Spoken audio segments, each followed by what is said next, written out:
En fin d'après-midi, les derniers rayons du soleil du jour brillaient lentement à travers les nuages, illuminant le petit village niché au milieu des vastes rizières vertes.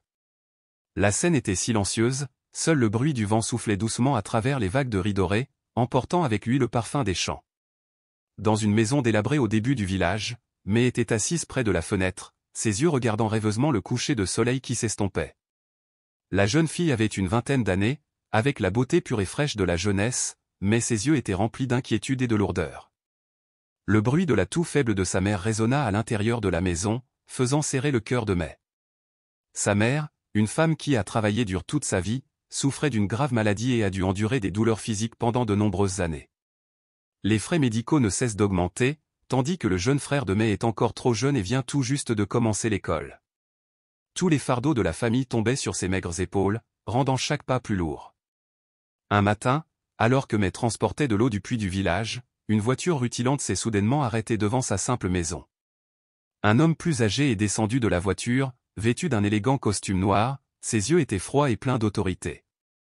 Il s'agit de Monsieur Hugne, un riche homme d'affaires, président de grandes usines de la région. Monsieur Hugne, avec ses cheveux argentés et son apparence sérieuse, n'a pas l'air aussi vieux que ses 72 ans. Lorsqu'il parlait, sa voix était grave, mais pleine de force. « Mademoiselle May, j'ai entendu dire que votre famille avait des problèmes. Aujourd'hui, je suis venu ici pour faire une offre. Je veux que vous deveniez ma femme. » Cette suggestion a stupéfié May, elle a laissé tomber toute sa charge d'eau, et resté immobile, les yeux grands ouverts alors qu'elle regardait Monsieur Hugne, n'osant pas croire ce qu'elle venait d'entendre. La belle jeune fille, au début de la vingtaine, a reçu une demande en mariage d'un homme riche et puissant d'environ 70 ans. Cela ressemble à un rêve, mais c'est vrai. À ce moment-là, la mère de May s'est précipitée hors de la maison, l'air à la fois surprise et confuse. « Monsieur Hugne, que voulez-vous dire ? Ma fille n'est qu'une pauvre fille de la campagne. » Monsieur Hugne a souri gentiment, avec une attitude calme. « C'est pourquoi je veux aider votre famille. Si May est d'accord, je ferai en sorte que votre mère ait la possibilité d'être guérie, et que votre jeune frère soit pleinement éduqué et n'ait plus à souffrir de la pauvreté. » La suggestion de Monsieur Hugne s'est rapidement répandue dans tout le village, incitant les gens à parler sans arrêt. Certains l'ont loué comme une personne au bon cœur qui savait comment aider les pauvres, mais beaucoup de gens l'ont également critiqué, pensant qu'il était juste un homme riche mais étrange, avide de choses étranges. Le vieux buffle veut brouter les jeunes herbes, disait-il, il veut épouser une jeune fille pour conserver sa jeunesse passée. Dans la petite maison, près du feu crépitant, la mère de May soupira, regarda sa fille et dit « May, je sais que tu es jeune, tu devrais avoir une vie libre, sans te soucier de rien. Mais notre famille est si pauvre, ma mère est constamment malade, ta sœur est trop jeune. Si tu es d'accord, nous échapperons à cette pauvreté. » May était assise tranquillement, les mains jointes, réfléchissant paresseusement. Elle a compris que si elle n'avait pas d'argent pour soigner sa mère, elle ne survivrait peut-être pas. Mais épouser un homme de plus de 50 ans son aîné, sans aucun amour, peut-elle être heureuse? Est-ce la bonne décision dans ma vie? Cette nuit-là, alors que May restait éveillée dans son ancien lit, les pensées n'arrêtaient pas de tourner dans sa tête. Elle pensa à sa mère, à ses yeux pleins d'espoir, au rire innocent de son jeune frère. Elle inspira profondément, une sensation de lourdeur montant dans son cœur. Finalement, May a décidé, je le ferai. J'épouserai Monsieur Hugne. Le mariage de May et Monsieur Hugne a eu lieu une semaine plus tard, dans une atmosphère pleine de luxe, mais d'un froid glacial. Bien que le mariage ait été solennel, il n'y avait pas un seul sourire éclatant ni une seule joie de la part de la mariée. Les villageois se sont rassemblés en grand nombre pour témoigner, chacun ne pouvait s'empêcher de murmurer, leurs yeux regardant May étaient à la fois remplis de sympathie et d'un peu de méfiance. Dans une robe de mariée d'un blanc pur, d'une beauté qui faisait admirer de nombreuses personnes, May marchait à côté de Monsieur Hugne, mais son visage était froid et sans expression. Ses yeux, bien que scintillants comme des gouttes de rosée nocturne, semblaient contenir une tristesse sans fin, attendant apparemment qu'un coup de vent tombe. La nuit de noces, la grande villa de Monsieur Hugne était plongée dans un silence terrifiant. May était assise tranquillement sur un lit recouvert de draps en soie blanche, se sentant perdue dans un espace luxueux mais infiniment froid. Ici, tout est étrange, depuis chaque petit coin de la maison jusqu'au silence oppressant qui règne dans l'air. Lorsque Monsieur Hugne est entré, ses yeux étaient aussi froids que l'acier, mais son sourire était fade, incapable de cacher son indifférence. « Vous n'avez pas à vous inquiéter. Je ne demande rien de plus que de remplir votre rôle. » Ces mots étaient pleins de sens, comme un rappel aigu. Vous comprendrez mon véritable objectif lorsque vous vivrez ici en paix. Mais frissonna à ces mots, ayant l'impression qu'un danger invisible se cachait, mais elle n'osa que baisser la tête et hocher légèrement la tête, essayant de réprimer l'insécurité qui montait dans son cœur. La villa de Monsieur Hugh est située sur une haute colline, entourée de vieux arbres denses. À partir du moment où elle est entrée dans cette maison, May a clairement ressenti un froid qui envahissait tout l'endroit. Même si cette villa est luxueuse et magnifiquement décorée, l'atmosphère n'y est jamais chaleureuse. C'est comme si la maison n'était pas un lieu où vivre, mais un endroit où garder des secrets qui ne peuvent être révélés. Pendant la journée, May se promène souvent dans la villa, essayant de s'habituer à ce nouvel espace de vie. Madame Tam, la vieille fille, était la seule personne disposée à lui parler. Madame Tam travaille dans la maison depuis longtemps, a une personnalité calme et ne parle pas beaucoup, mais chaque fois qu'elle la regarde dans les yeux, May ressent une certaine anxiété, comme si elle gardait quelque chose de secret qu'elle ne peut pas comprendre. Un jour, alors qu'elle nettoyait, May remarqua accidentellement que de nombreuses pièces de la villa étaient verrouillées et que les fenêtres étaient recouvertes de rideaux, comme pour empêcher la lumière extérieure d'entrer. Elle a curieusement demandé à Madame Tam, pourquoi y a-t-il tant de pièces dans la maison verrouillée? Y a-t-il quelque chose là-dedans? Madame Tam fut légèrement surprise, puis répondit vaguement, c'est selon la volonté du patron. Personne n'est autorisé dans ces pièces, y compris moi. Ne soyez pas curieux, ce n'est pas bon. L'explication de Madame Tam n'a pas apaisé la curiosité de May, au contraire, elle lui a fait sentir qu'il y avait quelque chose d'étrange et de mystérieux dans cette villa. Depuis que May a emménagé ici, chaque nuit, elle entend des pas étranges résonner dans le couloir. Les pas étaient lourds et traînaient lentement, comme si quelqu'un traversait délibérément sa chambre. Un jour, incapable de contrôler sa curiosité, May ouvrit la porte pour regarder dehors, mais ne vit qu'une obscurité dense et un silence étouffant. Une autre nuit, elle a décidé de sortir de la pièce et de suivre secrètement ses sons. Mais à chaque fois qu'elle se rapprochait, le bruit disparaissait inexplicablement, la laissant seule dans le long couloir froid. May a commencé à remarquer une étrange habitude de Monsieur Hugh. Pendant la journée, il était toujours assis dans le bureau ou occupé au travail, communiquant rarement avec elle. Mais chaque nuit, il quittait la maison et ne revenait qu'à l'aube. Ses actions de sa part rendaient May encore plus confuse et son sentiment d'insécurité augmentait de jour en jour. Tôt un matin, alors que la lumière du soleil filtrait doucement à travers la fenêtre, May et Monsieur Hugh prenaient leur petit déjeuner ensemble. Dans cet espace calme, May a décidé de briser le silence et a courageusement demandé à Monsieur Hugh, « Où es-tu allé hier soir ? Je ne t'ai pas vu à la maison. » La question douce mais inquiète fit que Monsieur Hugh se retourna pour la regarder, ses yeux froids semblaient traverser l'air, sa voix était grave, « C'est mon affaire, tu n'as pas à t'inquiéter. » Ces mots donnaient à May le sentiment d'être une étrangère, expulsée de tout ce qui se passait dans sa propre maison. Le sentiment d'être exclue met May mal à l'aise. Elle n'est pas seulement une épouse de nom. Elle refusait d'être prise à la légère et souhaitait être plus claire sur ce qui se passait. D'un ton plus déterminé, May continua, « Mais je suis ta femme. S'il se passe quelque chose dans cette maison, as-tu le droit de le savoir ?» Cette fois, Monsieur Hugh a souri légèrement, le son de ce sourire a rendu l'atmosphère encore plus tendue, « Vous n'êtes ma femme qu'à cause des circonstances, pas à cause des sentiments. Vous avez juste besoin de remplir votre devoir, pas besoin d'être curieux de ce que je fais. Moins vous en savez, plus vous serez en sécurité, vous vous souvenez ?» Les paroles de Monsieur Hugh étaient comme un avertissement fort, mais au lieu de rassurer May, cela ne faisait que la rendre encore plus agitée et peu sûre d'elle. C'était comme si une obscurité sombre recouvrait cette maison et elle ne pouvait pas s'échapper. Un jour, alors que May faisait assidûment la vaisselle dans la cuisine, Madame Tam est soudainement apparue. Elle regarda autour d'elle comme pour s'assurer que personne n'entendait, puis parla à voix basse, « Mademoiselle May, je ne sais pas ce que vous avez entendu ou vu, mais je vous conseille de ne pas chercher à savoir ce qui se passe dans cette maison.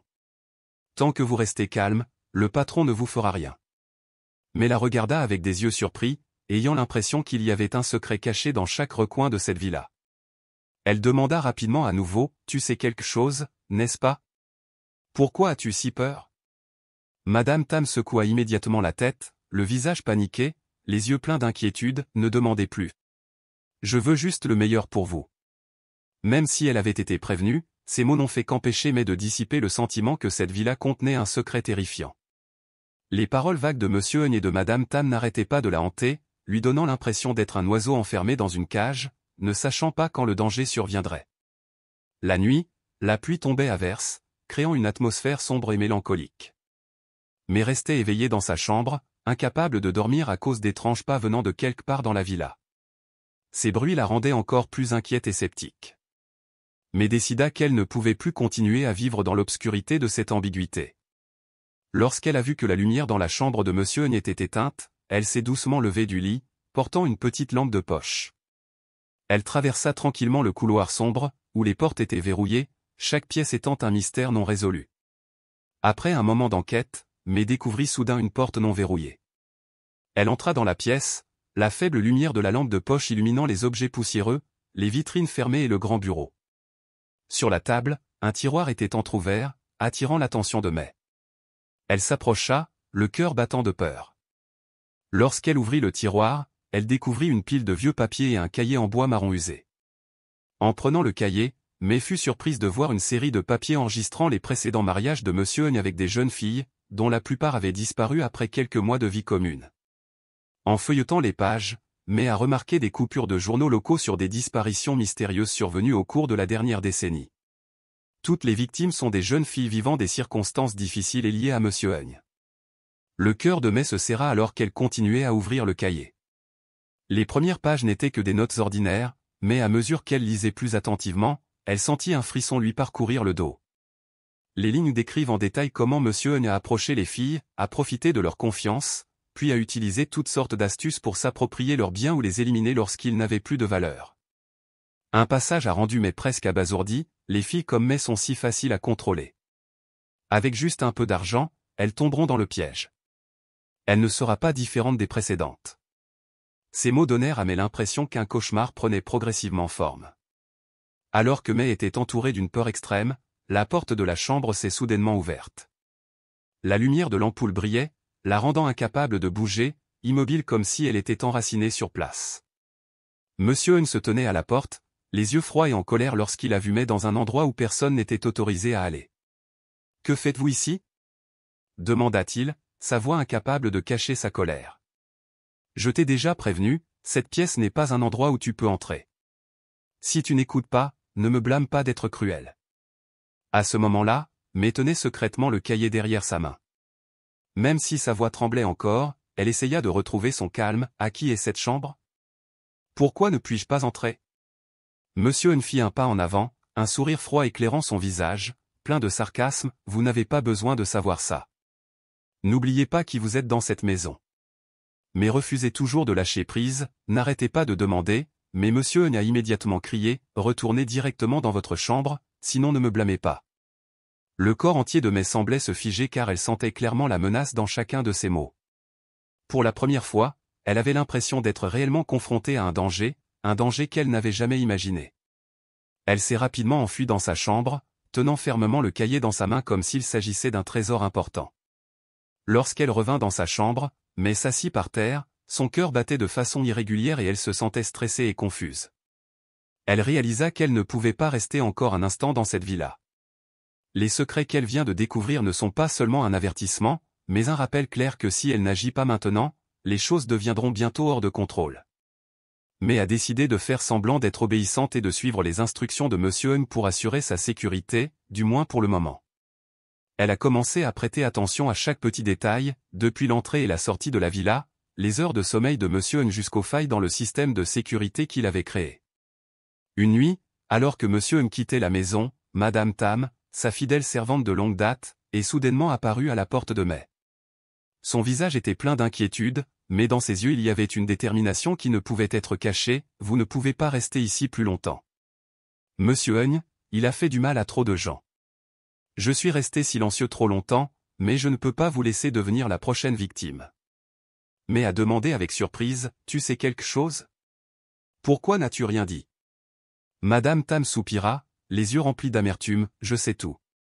Monsieur N n'est pas une bonne personne. Les filles précédentes, elles ont toutes mystérieusement disparu. Mais j'ai peur, je n'ose rien faire, car il est trop dangereux. Vous êtes la première personne qui ose se lever et s'exprimer. » Madame Tam tenait fermement la main de May, sa voix remplie d'anxiété mais de détermination, « Je vais vous aider à sortir d'ici. Nous ne pouvons pas le laisser continuer à faire du mal aux autres. Elle conduisit mais vers une sortie secrète dans la villa, une porte de cave menant à la forêt derrière la maison. Les deux hommes ont convenu de mettre à exécution le plan tard dans la nuit, alors que Monsieur Hung dormait profondément. Cependant, les choses ne se sont pas déroulées comme prévu. Alors que May se faufilait vers la porte de la cave, une lampe de poche s'est soudainement allumée directement sur elle. Monsieur Hung se tenait là, le visage froid, les yeux pleins de colère. Où vas-tu à cette heure? Envisagez-vous de vous enfuir? Pensez-vous que vous pouvez vous échapper? Je vous ai donné une chance de vivre en paix, mais vous m'avez trahi. Il se précipita en avant, essayant d'attraper May. Paniquée, May ne pouvait que courir aussi vite qu'elle le pouvait dans la forêt, malgré l'obscurité et les branches denses des arbres lui déchirant les bras et les jambes. Monsieur Hung et ses deux servantes le poursuivaient de près. Alors que May était presque épuisée, une voiture est soudainement apparue, ses phares illuminant tout l'espace. Un homme est sorti et a crié « Avez-vous besoin d'aide ?» Sans trop réfléchir, May se précipita vers la voiture. Cet homme a rapidement ouvert la portière et l'a mise dans la voiture, avant de repartir immédiatement. Dans la voiture, May était assise, haletante, les larmes coulant sur ses joues. « Merci. Qui es-tu? Pourquoi es-tu ici ?» L'homme s'est présenté comme étant Min, un journaliste d'investigation. Il a déclaré qu'il suivait M. Hung depuis longtemps, soupçonnant qu'il était impliqué dans de nombreuses disparitions mystérieuses. Min a regardé May et a dit « Je ne m'attendais pas à ce que tu sois aussi courageuse. » Avec l'aide de Min, May a fourni toutes les preuves qu'elle a trouvées dans la pièce secrète de Monsieur Hung. Min a collecté plus d'informations auprès des victimes précédentes et a envoyé tous les dossiers à la police. Une enquête policière officielle a ensuite été menée, révélant des secrets terrifiants auxquels personne ne s'attendait. Après plusieurs jours d'enquête diligente, les autorités ont finalement arrêté Monsieur Hung dans sa villa de luxe, confisquant de nombreuses pièces importantes liées à des cas choquants précédents. La nouvelle de l'arrestation a été rapidement relayée par les médias, provoquant un émoi dans l'opinion publique. Monsieur Hung a été accusé d'une série de crimes graves, allant de l'appropriation de biens à de mystérieuses disparitions, choquant de nombreuses personnes. Mais, un témoin important dans cette affaire, s'est manifesté pour aider à révéler tous ces crimes. Non seulement elle s'est sauvée des mains des criminels, mais elle a également contribué à réclamer justice pour les victimes innocentes que Monsieur Hung avait blessées. Lorsque May a vu Monsieur Hung être escorté jusqu'à la voiture par la police, un sentiment indescriptible de soulagement l'a envahi. Ce n'est pas seulement la fin d'une série de jours sombres et pleins de peur mais aussi le début d'une nouvelle vie, libre et sans anxiété. Après bien des hauts et des bas, elle est retournée dans le petit village où elle est née et a grandi, à la recherche de son ancienne maison, où elle recommencerait sa vie. L'ancienne maison familiale est désormais devenue le lieu paisible qu'elle a toujours recherché. Mais est partie des choses les plus simples, reconstruisant étape par étape dans le calme et la tranquillité de son pays natal. Grâce à l'aide dévouée de sa mère et de son jeune frère, May a décidé de poursuivre une carrière dans la couture, un métier qui l'a toujours passionné mais qu'elle a dû abandonner à cause des fardeaux de la vie. Avec des mains habiles, de la persévérance et de la passion, May a rapidement gagné la confiance des clients du quartier. Les premiers doux sourires après des mois de souffrance ont commencé à fleurir sur son visage, faisant progressivement revenir sa vie à des moments simples mais chaleureux. Pendant ce temps, Min, le journaliste qui l'a sauvé lors de la nuit fatidique, était toujours le compagnon de May. Non seulement il lui a raconté des histoires intéressantes sur son travail, mais il l'a également aidé en silence à surmonter les difficultés de la vie. Un après-midi, alors qu'ils discutaient tous les deux sous l'amandier devant la maison, Min a soudainement avoué « Mais, tu sais, j'ai toujours admiré ton courage. Peu importe les difficultés que tu rencontres, tu les affrontes toujours avec résilience. Je ne sais pas quand, mais je t'aime déjà. » May était surprise, ses joues étaient rouges, mais dans ses yeux il y avait une profonde émotion. C'était la première fois, après tant de souffrances, qu'elle ressentait un réconfort sincère auprès d'un homme. Pendant les longues nuits, lorsqu'elle restait assise seule, May s'interrogeait à plusieurs reprises sur le passé, sur les mauvaises décisions qu'elle avait prises. Mais maintenant, elle se rend compte que même si épouser Monsieur Hung a été une grave erreur, c'est grâce à cette décision qu'elle a contribué à révéler ses crimes, empêchant d'innombrables jeunes filles de tomber entre ses mains. Mais a confié à Min, je me reprochais d'avoir pris des décisions hâtives dans le passé. Mais maintenant en y repensant, je comprends que chaque erreur a sa raison. Si je n'avais pas traversé ces jours, peut-être que je ne serais pas aussi fort qu'aujourd'hui et je ne t'aurais pas rencontré. Je réalise que chaque difficulté est une leçon et tant que je n'abandonne pas, le bonheur viendra toujours. Min a doucement tenu la main de Mai et a dit d'une voix chaleureuse, « Le passé n'est qu'une partie de votre histoire. L'important est que vous l'ayez surmonté et que vous soyez devenu une personne plus forte et meilleure. » Peu à peu, la relation entre Mai et Min s'est resserrée. Il l'a aidé à ouvrir une petite boutique de tailleur dans sa ville natale et, grâce au soutien enthousiaste de Min, la boutique de tailleur de Mai a attiré de plus en plus de clients. Les créations de Mai, bien que simples mais sophistiquées, apportent joie et satisfaction à de nombreuses personnes du village et du district. Mais non seulement s'est retrouvé, mais a également trouvé le véritable amour et un nouveau sens à la vie avec Min. Ils ont organisé une cérémonie de mariage petite mais chaleureuse dans le village où elle a grandi. La cérémonie de mariage n'avait ni fanfare ni sophistication, seulement la présence de la famille, d'amis proches et de gentils voisins. Mais, vêtue d'une simple robe de mariée conçue par elle-même, se tenait à côté de Min, la personne qui a toujours été à ses côtés et l'a accompagnée à travers tous les défis de la vie. Dans un petit village, Mai a ouvert un centre pour soutenir les femmes et les enfants en situation difficile. L'histoire de Mai n'est pas seulement une leçon précieuse, mais aussi un avertissement fort pour les jeunes filles, et appelle chacun à sensibiliser à la protection des droits des femmes dans la société. Au centre, Mai enseigne la couture, aidant ainsi les jeunes filles à reprendre confiance en elles, à devenir indépendantes et à ouvrir de nouvelles opportunités pour changer leur vie. Min, la compagne de Mai, bien qu'elle continue à travailler comme journaliste d'investigation, participe toujours à des projets communautaires avec elle. Mais à partager, l'argent et la célébrité ne remplaceront jamais le vrai bonheur. Une fois, j'ai perdu mon chemin, j'ai tout sacrifié juste pour courir après des choses frivoles, mais grâce au courage d'affronter mes erreurs et grâce aux personnes qui ont toujours été à mes côtés, j'ai trouvé le bonheur. Les confessions sincères de Mai ont touché de nombreuses personnes. Mai n'est pas seulement une enseignante et une amie, mais aussi une grande source d'encouragement pour de nombreuses jeunes filles du village. Ils viennent voir Mai pour obtenir des conseils et se confier sur les difficultés de la vie. Elle utilise sa propre histoire comme un feu pour les réchauffer et les responsabiliser, leur faisant croire que tant qu'ils n'abandonnent pas, tout le monde peut trouver le bon chemin dans la vie. Min regarda Mai et sourit légèrement. Je crois que la vie nous mettra toujours au défi, mais quand Mai est à mes côtés, je sens que toutes les difficultés deviendront plus faciles. Mai hocha doucement la tête, regardant les villageois qui discutaient joyeusement ensemble.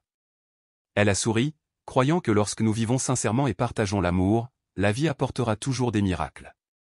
L'histoire de Mai apporte un message profond et fort, l'argent, peu importe la somme que l'on possède, ne peut pas acheter le vrai bonheur. Le courage face aux erreurs et la gentillesse sont des valeurs éternelles qui donnent un grand sens à la vie. Le bonheur ne vient pas de ce que nous possédons, mais de la façon dont nous vivons et partageons avec ceux qui nous entourent. Merci d'avoir pris le temps de suivre cette histoire émouvante. La vie de Mai est un témoignage clair du pouvoir du courage, de la gentillesse et de la volonté de surmonter l'adversité pour trouver le vrai bonheur.